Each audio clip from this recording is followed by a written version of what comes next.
Hey guys, we are the null operators, and this is video number 2.5 in our Learn How to Code with Java web series. Today we'll be covering Boolean expressions. Okay, so first thing we're going to do, as usual, is open up Intellij, and then we'll go ahead and create a new project.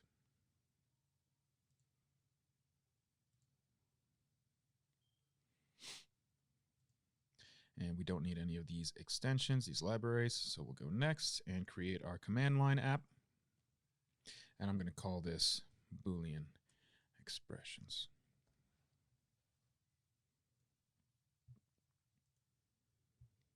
So in the last video, we covered selection structures. One of those selection structures was if statements. And we covered a few different cases with the if statement, right? We had if, for example, 10 is less than 15, where these could be variables, right? So I'll say int a equals 10, and then int b equals 15. If a is less than b, do something, right? Well, these Boolean expressions, the a less than b, that's a Boolean expression if you've forgotten that. There's a couple of different kinds that we didn't cover in the video. So we covered the less than, greater than signs.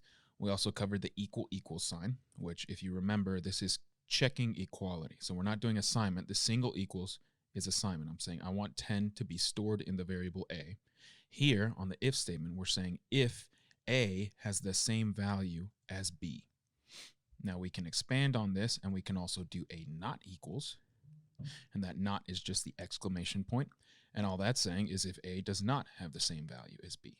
We can combine this with the less than sign and greater than sign. So I can say if a is less than or equal to b, as well as if a is greater than or equal to b. So those are typically the ones you're going to see, but there's a couple of other ones. So if we're dealing with a Boolean variable, let's say I create Boolean a equals true. So these Boolean expressions, they resolve just to true or false, right? So if we had if 10 is less than 15, this is either true or false. It's kind of Boolean math. Well, if we have a Boolean variable, we can just use that variable directly because this if statement wants to resolve this thing down to a true or a false. So I can just say if a, and if a is true, this runs. If a is false, it does not run.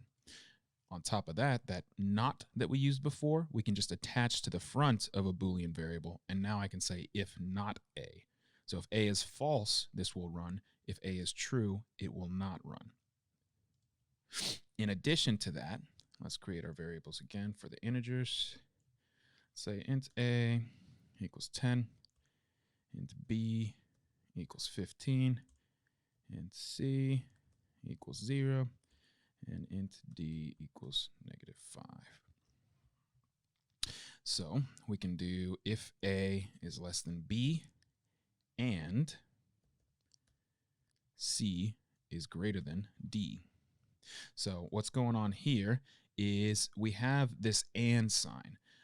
So this and sign, what it's going to do is it looks at the result of both sides of this, right? So is a less than b? Yes, it is. So I have a true over here, basically. So I'll just rewrite that to true. And then this c greater than d, this is false because 0 is not greater than, actually 0 is greater than -5. So we have a true here. What the and sign does is it's going to look and see if both of these are true, then the entire thing is true. If only one is true, the entire thing is false. And if both are false, the entire thing is false. Now this and is one of two kind of operators that we use pretty often, the other being or. So the or is these two vertical bars. You can get these vertical bars if you look at your keyboard above the enter key, there's that backslash. You hold shift and press that twice, and that'll get you these two vertical bars. So the or works kind of similarly to the and. So if we replace this and with an or, the way this is going to work, and was basically the only time it's true is if both are true, or the only time it's false is if both are false. So if both are true, the entire thing is true.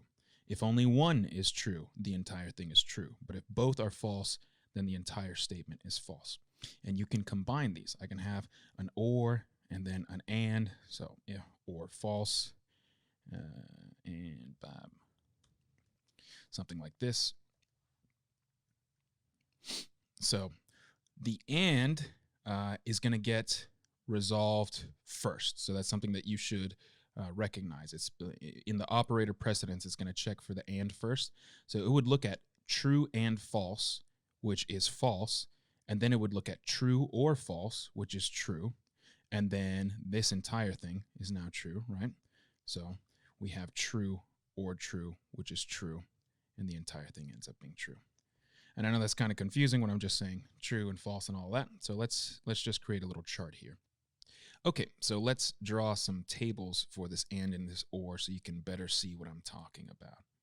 So on our notepad here, I'm going to have my and my or, and I'm going to have my first variable, basically, first, and then my second, and then my result. And I'll do this on both of these. So boom, boom.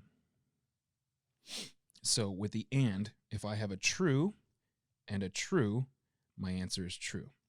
If I have a true and a false, my answer is false. False, true, my answer is false. False, false, my answer is false. So the only time and is true is this first case, if both things are true. Now when we're dealing with the or, if we have the same, true, true, gives me a true as well.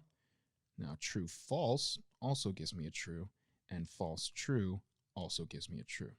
The only time it's false is if everything is false. So the or is true in all three of these circumstances. So that's pretty much all there is to Boolean expressions. Play around with them. See, do some ands, do some ors, see what gets resolved first so that you can use these effectively in the future. And we'll move on to our next video, which is going to cover loops.